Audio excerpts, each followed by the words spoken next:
you're still struggling to lose weight as a woman over 40, stop what you're doing and watch this immediately. Because chances are you're part of the 80% of women who wouldn't hit their weight loss goals before the year ends. And it's not that you don't know what to do, it's that the 20% knows something that sets them apart. Motivation will fail. You will get tired. You will feel overwhelmed. The road will get tough. There will be days when the results feel slow or invisible. But the difference, the 20% doesn't rely on feelings. They are driven by something deeper. Something most people never tap into. That's what sets them apart. So in this video, I'm breaking down the 3 things you must master if you want to be one of the 20% that not only desire change, but actually lose the weight, reclaim their energy, and finally feel like themselves again. So let's get into it. So the first thing you must master is handling rejection. Now, when you start making different choices, skipping the drinks on Friday night, passing on dessert at work dinners, choosing clean eating when everyone else is ordering pizza, people will notice. And their reaction will not always be supportive. Some will joke, some will question, some might even say, "Come on, live a little. You're doing too much." Now, it's easy to take those comments personally, but I want you to see it for what it really is: resistance. You're not being judged for who you are. You're triggering something in who they are. Now, psychologists have found that when people feel shame or insecure, they respond in a few predictable ways. Some shrink back. So they suddenly go quiet around you or become distant. Not out of malice, but because being around you makes them feel uncomfortable. Some might criticize themselves. They may say things like, I could never be as disciplined as you. I'm just a mess. Others distract or deflect. They change the subject, crack a joke, or laugh off your choices. Anything to avoid facing the issue. But some project their discomfort outward. This is when it turns into sarcasm or subtle attacks. It's rarely about you. They're just uncomfortable with what your change reveals in them. Your discipline might highlight their lack of discipline. Your boundaries may challenge their patterns. Your growth may reflect their stagnation. And when that happens, their discomfort gets directed at you. Not because you have done something wrong, but because they're trying to manage their own shame without having to confront it. So Jesus said in Matthew 10:34-36, "Do not think that I came to bring peace on earth. I did not come to bring peace, but a sword." And then he went on to say, "A man's enemy will be the members of his own family." Now, he was warning us about the division that truth can bring, even in the relationships that are closest to us. Because when truth is exposed, it shakes things up. It challenges long-held assumptions. It confronts dysfunction that has been ignored. It exposes patterns people have gotten comfortable with, even if those patterns are uncomfortable. And here's the thing. When people aren't ready to face those things in themselves, they often lash out. And not because they hate you, but because the truth puts a spotlight on what they are still avoiding. The reality is, not everyone will go with you on your journey. And that realization, it hurts. Especially when it's people you love. People you assume would always be in your corner. Growth has a cost. And sometimes that cost is outgrowing the environment, conversations, and relationships that mean something to you. I don't think it's because you're better or because you're judging anyone, but because you're becoming a different person. And that version of you can't survive in the same soil you were once planted. And sometimes God removes certain people in your life to make room for a new relationship that aligns with who you're becoming, not just who you have been. And while that process is painful, it is necessary. So the first point was handling rejection. So now let's look at the second thing to master: building consistency. Now, most people start strong, full of motivation, excitement, and good intention. But a few days or weeks in, that motivation fades. And what once felt exciting, it becomes routine. Planning meals start to feel like a chore. You forget to drink your water. Taking a walk is boring. Journaling, saying no to seconds is exhausting. This is where most people give up because they misread the discomfort. Repetition is the work. Consistency is what actually rewires your brain and reshapes your identity. So here's the science behind why consistency feels so hard. Let's talk about neuroplasticity. Now, your brain is designed to work efficiently and save energy, but it's not fixed. It's always changing and rewiring itself. But here's the thing. It prefers the easy, familiar path because that takes less effort. And that's exactly why it often resists change. When you introduce a new habit, like meal prep, exercise, or waking up earlier, your brain initially sees it as a threat. Not because it's dangerous, but because it's unfamiliar and takes more effort. That's why the walk feels harder in week 2 than it did on day 1. Meal prep suddenly feels overwhelming. And your brain whispers this isn't sustainable. But if you repeat it enough, and your brain no longer sees it as a threat, it starts to adapt. New pathways are formed.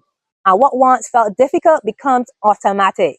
You think about it, the more you repeat the habit, the less energy it takes. And that's when it starts to feel like who you are. But there's another reason consistency is hard, and it has to do with how you see yourself. Now, psychologists call it cognitive dissonance. This is the mental discomfort we feel when our actions don't match our belief or self-image. So if you're trying to change your habits but still think, I'm not a morning person, I always fall off track, I will never be consistent, your brain pushes back because your new lifestyle doesn't line up with the version of yourself you have been practicing for years. That's why we don't just need new habits, we need a new identity to go with them. In Hebrew culture, a name wasn't just a label, it was a declaration of identity and destiny. When God gives someone a new assignment, he often gives them a new name to match it. Abram became Abraham. Sarai became Sarah. Jacob, Israel. Simon, Peter. Saul, Paul. Each name change marked a transformation, not just in behavior, but in who they were becoming. And so the same goes for you. If you want the changes you're making to stick, it's not enough to change your habits. You have to change how you see yourself. You have to step into your new identity. But if you're trying to change, but you're surrounded by people who reinforce your old patterns, it will feel like an uphill battle every single day. It is difficult to build a new identity in an environment that constantly reminds you of the old one. So if you want to wake up earlier, spend time with people who do. If you want to prioritize your health, surround yourself with women who make health a normal part of life. So we looked at handling rejection, building consistency. Now let's look at the last thing to master, responding to feedback. So you have been doing the work, walking daily, drinking your water, skipping the sugar, saying no when it would be easier to give in. And then you step on the scale, nothing. Maybe 1 pound down, maybe not even that. And suddenly you feel discouraged. What's the point? This is where most women give in. Not because they're weak or undisciplined, but because the feedback doesn't match the effort. There's a psychological theory that says that every habit your brain builds follow a simple loop: cue, routine, and reward. So let's say you're trying to start your day with water. So the cue could be you wake up and walk into the kitchen. The routine, you drink a glass of water. The reward, you feel refreshed, hydrated, and proud for following through. So if you do this enough time, your brain starts to crave that good feeling whenever the cue shows up. The loop repeats, and soon the habit feels automatic. This is how habits are built. Your brain learns to connect the effort with a payoff. But here's the key. The reward has to feel immediate, clear, and satisfying. If the reward is delayed or too subtle, your brain doesn't get the message that the habit is working. It just thinks this isn't doing anything, and motivation starts to fade. So take the water habit for example.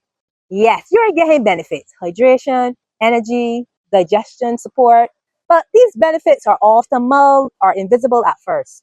If your brain is looking for a big win like the scale moving, it might overlook the small wins and decide it's not worth it. That's because the brain is wired to chase short-term rewards. When it doesn't get one, it assumes it isn't working. And that's when we give up. Not because the habit failed, but because the reward isn't loud enough. So what's the solution? Make the reward immediate and obvious, even if it's small. So that may mean checking a box on your habit tracker. Just commend yourself aloud. I did it. These small signals tells your brain, that felt good, do it again. And that's how lasting habits are built. I want you to know that the skill is only one form of feedback, and it's often the last to respond. Your body does respond to your effort, just not always in ways we pay attention to. Like you're sleeping through the night, less craving, your brain fog is reduced, you feel calmer, you walk with a little more confidence. Those are signs that healing is happening. Your nervous system is resetting, your hormones are balancing, even if the skill hasn't caught up yet. So your brain has a built-in filter called the reticular activating system. And its job is to help you notice what you focus on. So if you buy a new car, you suddenly see it everywhere, right? That's your reticular activating system in action. The same thing happens with feedback. If you're only focused on the skill, you will miss all the other evidence that shows signs of progress. So you need to train your brain to look for wins, not just weight loss. Because if your brain only believes progress equals weight loss, it will overlook the other signs of healing that actually matters most. Remember, feedback isn't failure, it's data. It's just information your body is giving you. And information is powerful because it allows you to do what most people never learn to. Make smart adjustments. Now, when you treat feedback as data, you start saying, this isn't working.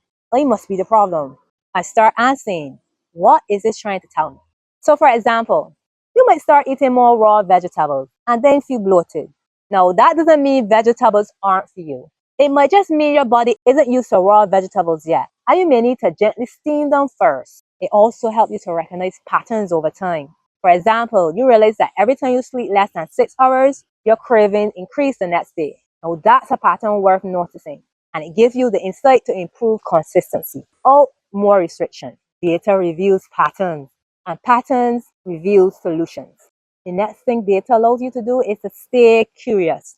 So when we stay curious, we stay in the prefrontal cortex, the part of the brain that is responsible for logic, decision making, and long-term goals. So curiosity sounds like, what changed this week? Is there a new stressor impacting my progress? Did I eat differently during my cycle? Frustration leads to quitting. Curiosity leads to problem solving. So if the scale hasn't moved as yet, I don't want you to walk away. Don't let slow feedback convince you that nothing is working. Your body is listening. Your brain is rewiring.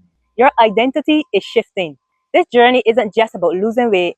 It's about becoming the kind of woman who doesn't give up on herself when the results don't show up fast enough. Because the real transformation isn't just what happened on the outside, it's who you become in the process. Want to lose 15 to 20 pounds before Christmas? I'm looking for 5 women ready to make it happen. So click the link below to grab your spot.